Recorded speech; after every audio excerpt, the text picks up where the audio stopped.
բարձր դատարան, ինչպես կենտրոնական հանձնաժողովը ներկայացվեց, նախատեսված էր, որ բոլոր տեղամասային կենտրոններում մենք պետք է ունենայինք վստահված անձինք, ու օրինակ նույն 11 տեղամասային կենտրոնների հետ կապված խոչընդոտը պայմանավորված է եղել նաև մի շարք համագիրների աջակիցների ձեռբակալություններով, օրվա ընթացքում տևական առումով պատահական չէր, որ ես ինքս ուղեցի հարցադրում թե իրավապահ մարմիններին, թե ԿԸՀ-ին, որովհետև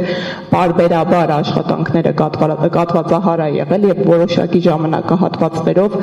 վստահված անձանց հետ կապը կորել է կամ տարբեր միջամտությունների արդյունքում վստահված անձինք ու ոստիկանության կողմից հրավիրվել են դուրս կամ հակառակը, այլ ուժերի կողմից, օրինակ քաղաքացիական պայմանագրի հետ հստակ արձանագրված ծեծ կրտուքի միջադեպ ունենք։ Այնպես որ համալիր կերպով նախատեսված էր, որ բոլոր տեղամասային կենտրոններում ներկայացվածություն պետք է ունենայինք, բայց այնուամենայնիվ այդ օրը կատվածահար է եղել։ Ինչ վերաբերում է արձանագրված ընտրախախտումներին, ես այսօրվա ավարտին ձեզ համալիր զեկույց կներկայացնեմ, որտեղ հարյուրյակներով խախտումներ են արձանագրված ըստ տեղամասային կենտրոնների, որոնք մեր գնահատմամբ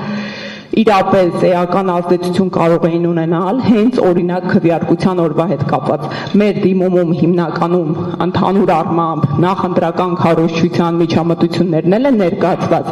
բայց սա առանձին արձանագրություն կլինի կոնկրետ քվեարկության օրվան վերաբերող խախտումների։